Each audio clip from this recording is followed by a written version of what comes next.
morning from Buriram here in Thailand. It's race day, our first of the 2025 season. We got a glimpse, didn't we, of what might be in store for us in 2025 in the sprint race. But I tell you what, already it feels a little bit different, a bit steamier, a bit hotter here at the racetrack. It's just past 10:30 in the morning here in Thailand. So thank you for joining us as we get ready for what should be an epic race day. And we've got warm-up, first of all, for MotoGP, and then 3 races, starting with Moto3, Moto2 and MotoGP. But as you can see, top left of your picture already, the air temperatures, 93 Fahrenheit, 34 degrees Celsius. The track temperatures nearly at 50 degrees. And it's just 10:30 in the morning. It's going to get very, very hot. It feels that bit stickier in the air as well. The air feels thicker as they get ready for these long races. Already we heard from Fabio Gian Antonio, his bike felt like it was on fire and he was forced to withdraw yesterday. Michael, I feel like that could be one of the stories of the day, how this heat could affect the riders out on track today. Yeah, undoubtedly.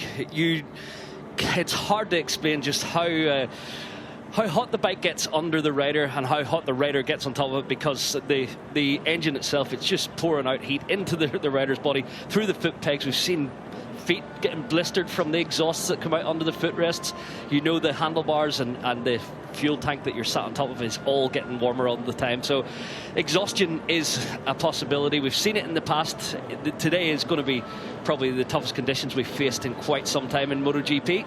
So the riders will have to prioritise their hydration leading up to the race, but be well rested and manage their energy consumption throughout, because it's a long way to the flag. Yeah, I'm thinking back to Jerez, perhaps, in the COVID year. That was one of those. I remember one the following year. Do you remember in Germany? It was about 38 degrees on race day, and it was thick, the air there. We've had some over recent years that have challenged these riders. Marc Marquez looked like he was out for a little Toby around his local roads, wasn't he, yesterday? Did not look under pressure. In fact, he said he wasn't at 100%. He just had it all in check. That feels ominous, but Michael, give us some succor, give us some encouragement about what might happen today, because in a long race, in 26 laps, in those kind of conditions, one, Pecco Bagnaia might have a tyre that he prefers in terms of being able to run the hard for the race distance. But things can happen, can't they? Yeah, it's not a foregone conclusion. Obviously, Mark's been in control throughout the weekend. You've seen yesterday, once he got a little bit of a gap over his brother Alex, it looked like it was a foregone conclusion. He'd bring it to the flag with relative ease. He looks comfortable on the bike, but today the comparison is that he will most likely have to race the hard front tyre, which Pecco raced yesterday and obviously is more comfortable with it. So immediately that levels the playing field a little bit. But there's the strong start in Ayagura, who was super strong into turn 1 yesterday around the outside, stealing places away. If he gets a good jump today and decides that he wants to lead the race, because he was really aggressive from the outset, he could change the dynamic. And a rookie in this class, this is the first time I will be going the full distance, but the heat doesn't bother Ayagura. It never has, like his former teammate Somkiat Chandra on screen. They have grown up in these climates and they seem to deal with the humidity, which has increased today, but the temperature is better than most. So I think Ayagura is a little bit of a dark horse for the long race today, that he could be a thorn in Marc Marquez's side, but lap 1 and 2 will dictate a lot of what happens as the race unfolds. Who'd have thought we'd even be saying that kind of thing at the end of our first sprint day, and heading into race day here. 10 minutes of warm-up. The green flag is waved at the end of pit lane, and we are away as we get going. Just trying a few final things on the bike. You mustn't forget they had 2 days of testing here. Their setups were complete. In fact, Marc Marquez said, so good, we tried to make some adjustments and it just made the bike worse, so we sort of stuck to the base that we've had all weekend. But that's what happens when you've had testing just 10 days ago. When you put so many laps around the racetrack, you find a setting that works, and then you try and search for a little bit more, but it sometimes disrupts certain areas. You may find a benefit in braking perhaps, but it upsets the bike mid-corner, and you have to go back to what works in terms of the overall lap time. So yeah, it is one of those, you never rest, you always try and push the envelope, look at where you can improve, and mostly it is electronics, just a little bit of fine-tuning here and there. But if you have changed something on the chassis, looking for a little bit of perfection, and yeah, as it's been for Marc Marquez and the Ducati crew, back to what they know works. And yeah, you watch him, he looks comfortable. As obviously we heard from Pecco yesterday, he wanted to watch Marc in the sprint, but wasn't really close enough, because Marc got those few meters on the opening laps over Alex, and then Pecco's behind that again, so he never really got a good look at him on track. What are your thoughts about Bagnaia running the hard front tyre in the sprint? Feel like he'll be running it today. Would you say hard and medium might be the options of the tyres? Hard front, medium rear? That's what everyone's expecting to see the majority of the riders on. The soft front, it looked good after 13 laps yesterday, but going double the distance, it obviously will work it harder. Interesting, Pecco trying the front soft this morning. Obviously hasn't got on with it all weekend, but realising he's using this as a bit of a test, realising he has to figure out a way to make it feel comfortable for him. This is what I was going to come to. He said he just felt like he moved around a little bit too much for him, whereas obviously Marc Marquez felt comfortable with it, was running it in qualifying, ran it in the sprints. He's probably saving the hards, he's probably got that, you know, so he's got a couple in his allocation, so just having a go now with this, giving the medium tyre a little bit on the rear of his bike a run through. So you think this might be thinking further down the line, yeah, to get a handle on it? Exactly. If it's a tyre in the allocation that keeps popping up, and Pecco has a preconceived idea about it, he doesn't like it, it moves, as you mentioned, on braking, and we know Pecco likes to almost bottom his fork on hard braking, so he puts a lot of load into the tyre, and with this construction tyre and compound, it just moves and it feels floaty on the braking zones, and that doesn't allow him to extract his strength in riding. So he's going to have to work, because you look at the top four and they were all in the soft front yesterday, and Pecco wasn't, and that's perhaps where he's missing just that little bit of natural turning that you get from the grip mid-corner. We would be fools to write off Pecco Bagnaia. He's won the last 3 Grand Prix in a row. Yeah, you never write off Pecco. Won 11 last year. You know, we would be fools, wouldn't we, to think that he couldn't make it work on race day. Yeah, and obviously we showed a little bit of the behind-the-scenes footage of the fight for the title last year, and the ongoings behind the scenes. You know that Pecco's a gentleman, mannerly, methodical in how he works, but he is ruthless on track. He's maybe not the ultra-aggressive character, but you see how he goes about his business, and he will have worked through the night last night. He'll have a plan with his engineers of how to improve, and he could deliver something today. It could be the turnaround overnight, which we've seen on so many occasions last year. It could happen once again ahead of the main race today. Yeah, there'll be people who've watched that sprint yesterday and they think, oh, that's ominous. You know, that's the season done. That's it all decided. But I'm not quite in that camp just yet, just simply because of what Bagnaia can do on a race day, how he can turn things around, how he's learned over the recent years of taking on board data from the other Ducatis and putting it into practice when we get down to business on race day. And so I think we'd be brave to try and write off Bagnaia. Do so at your peril. Marc Marquez, after aborting his first lap, is on the charge here with this one. Yeah, fast Marquez lap looks so much more controlled these days. Even you think back to last year on the GP23 Ducati, it was a little bit more loose, but you think back to his Honda days and the bike was skipping, jumping in these hard braking zones that would have been tying itself in knots. He's got such a settled bike. He's obviously had to adjust over the last 12 months how he attacks the corners to jump off the turn, accelerate, use the engine, and yeah, he can just seems to be doing it comfortably. Was that Alex Marquez attacking Bagnaia into the last corner? Did he go past him because he was quicker on that lap? So it can't have been Bagnaia coming close to him, but it looked like that was a practice pass from Alex down into the final corner. What do you think? Yeah, Alex isn't scared of ruffling feathers, and well, not Pecco's. Think back to Aragon. Certainly not. Yeah, true. There is a little bit of needle between the two. It looks like going across the line, I think he did head him, but yeah, he was ahead. But I was thinking, oh, Bagnaia's got close. But I think Alex Marquez, we just saw the end of it. I just wonder whether it was a case of Alex having gone through. Here is our rider of the day for yesterday, no doubt about it, Ayagura. How impressed were you by the young Japanese rider's performance? Yeah, we haven't seen a rookie performance like that since Fabio Quartararo, obviously, in terms of qualifying when he came in 2019, matched by Ayagura, but then obviously Fabio stalled it on the grid, so didn't get to deliver on his promise, but he got off the start, he was aggressive, he made passes immediately, he was hassling for the podium spot throughout, he didn't let Pecco off easy. Phenomenal, a wonder kind of. That is such a special performance with the current level of MotoGP. The Aprilia still a work in progress, and to finish 4.3 seconds down on Marc Marquez on arguably the best motorcycle we've ever seen built, with obviously the legend that is Marc. I think Ayagura as a rookie has astounded us all, and now everyone's they've got their eyes open and they're looking at Trackhouse Aprilia and Ayagura, what they could do this season. Yeah, I remember Jorge Martin got a podium, didn't he? It was the second race though. It was at Qatar, because we went 2 races in Qatar. Do you remember he got a podium, didn't he, in Doha? Yeah, that's true. But the first race he didn't do that.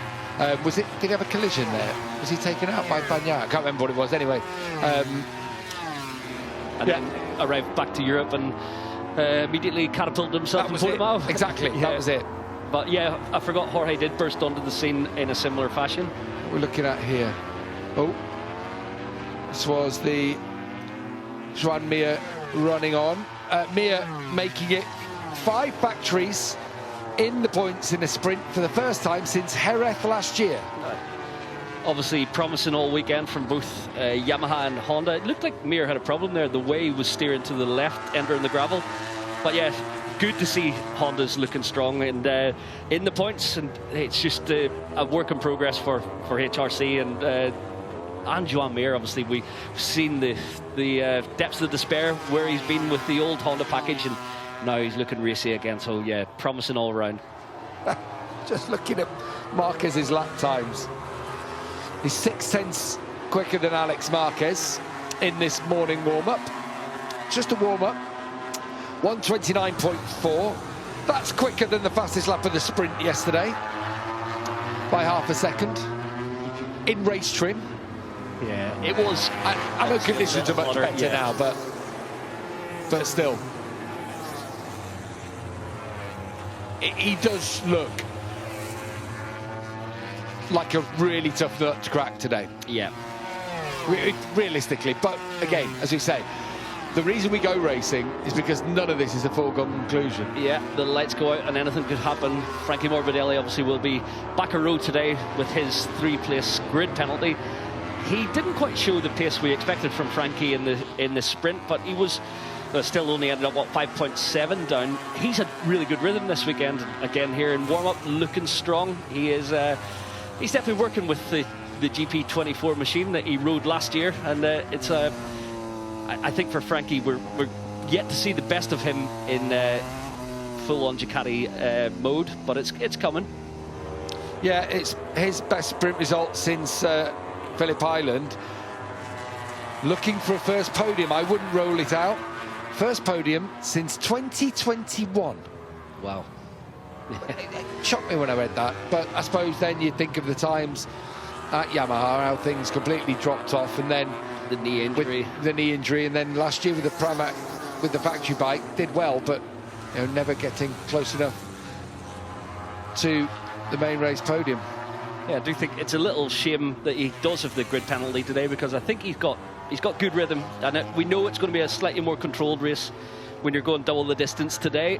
Maybe not as big a push in the early laps. It will be tyre consumption, it will be in the riders' minds, and we talked about the heat and the energy consumption the riders will have to be mindful of in themselves. So I think it'll be a little bit more of a closer battle at the front in the early laps, because it did stretch out straight away in 3 laps yesterday, really, because of the pace at the front.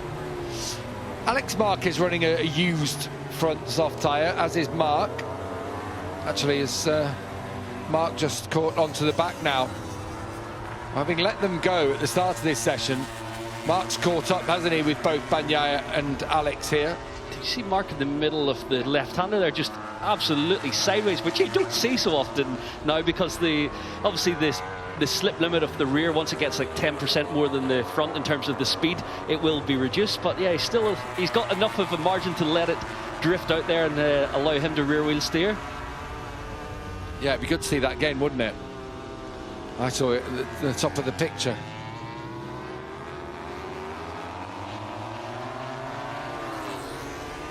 Bagnaia improves. Marquez, the Alex variety, improves in second. But still, Mark ends that warm-up 3 tenths quicker than anybody else. Behind, Frankie Morbidelli 4th, Favini Gianantonio 5th. 5 Ducatis at the front, and even Fermin Alguer up into 9th at the end. Then it's Marco Bezzecchi on the Aprilia in 6th, ahead of Raul Fernandez. Raul Fernandez's problem is going to be lasting the race distance, tyre life. That's going to be the challenge for Raul. It's his weakest part. Yeah, he's still not got his head around it. It does take a bit of time, and you do. Oh, just watching Alex Marquez light it up there on his practice start, but you saw a black line, didn't you? Yeah, proper burnout. But yeah, for Raul Fernandez, not only does he need to learn how to manage his tyre, he needs to learn how his teammate is getting it around here so quick. So the rookie Ayagura is definitely going to change the dynamic in the Trackhouse Aprilia garage. They mates again, do you think, after what happened on Friday? Because Pecco's one for Bagnaia as well, so both Bagnaia and Alex Marquez having slips. We saw Marco Bezzecchi's race ruined yesterday because of that. And let's not forget, Bagnaia is on the wrong side of the racetrack for the start. Yeah, we've seen it a lot in testing. I do believe that Ducati will try and extract the maximum they can out of the start, but then will err on the side of caution. Oh, Pecco just locking it up, trying to... He didn't want to go in front of Mir, because obviously that is the rule, that you should let the rider in front practice their start before you head it. So he locked it up, trying to stop the bike. Well, Frankie got a rap on the knuckles, Frankie Morbidelli, I'm told, for having done something similar. He just rode across the track in front of people who were about to do their practice start. So yeah, it's something that Simon Crafar has got very much in mind. I think that shows from what Pecco Bagnaia just did, the fact that he aborted it, yeah, that they're going to listen to Simon. But he's drawn a line in the sand. Yeah. He's put his marker out. It's almost like he was in his normal mode, and then remembered the talking to they've perhaps had by Simon, but immediately slammed the brakes on. I can't risk going even alongside Joan Mir. So yeah, it's good to see that they will. It will become uniform. It'll become standard in how they work and how they approach those practice starts. But yeah, it is important that they do have the discipline. Just looking there, 14 laps was it on the front soft tyre for Alex Marquez, but still setting strong laps at the end. I do believe that soft front tyre could be an option to go 23 laps today. Quite a few running it this morning, but yeah, it is the medium from last year, isn't it? Yeah, that's true. They've moved it back one in the allocation. Michelin have done work, haven't they, on the compounds they're bringing this year, try and stiffen up that front. Yeah, but the allocation that is here, I believe, is still the same tyres from 2024, but there are some new options available as we go back into Europe.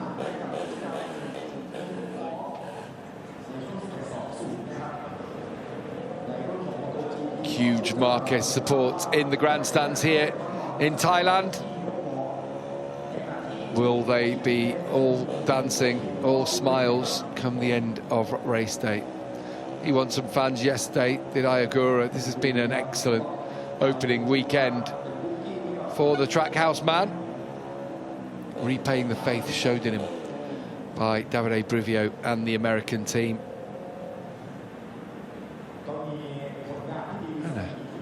Few fans of the Japanese rider up there in the stands too. Maybe a little bit of his friendship with Somkiat Chantra has rubbed off on the Thai crowd. Yeah, indeed, when they were teammates. And obviously Somkiat has the biggest draw here at home, being the first ever Thai MotoGP rider. But yeah, he and I, such big mates still, and will help bring in a few fans in his direction. Whatever happened with Joan Mir there, he didn't get back out on the racetrack, it looks like. So that's a little bit of concern for the HRC team. Yes. It's going to have to get drummed into me not to say Repsol Honda. True. Yeah, Honda HRC Castrol. It is taking a bit of getting used to. I'm liking the colours. I know you're not as big a fan, but yeah, I like the HRC livery that we see in World Superbike. I think for me, it's more a Suzuki at our livery that we've seen over the years, and yeah, I do like seeing it on a MotoGP machine. Yeah, I just don't. I like that one that they use in the Honda traditional Honda colours, and some of the backs they brought out for Stefan Bradley recently have been beautiful. It just looks like the Castrol slapped onto it at the end of the afterthought, and I don't know, it just didn't all go together for me. We're all very particular about our liveries and designs, aren't we? We've all got our little foibles and quirks. We all, well, most of us like the Golf one. Most of us, I think between that and the Pramac, for me, are the two this year. I do like the Golf livery. Look at the little Petra Costa picture. Superb. Someone's been digging in the archives, haven't they? For those, they are beauties. Absolutely superb. Well, will it be a similar kind of picture we'll have up on the podium? Maybe 25 years on.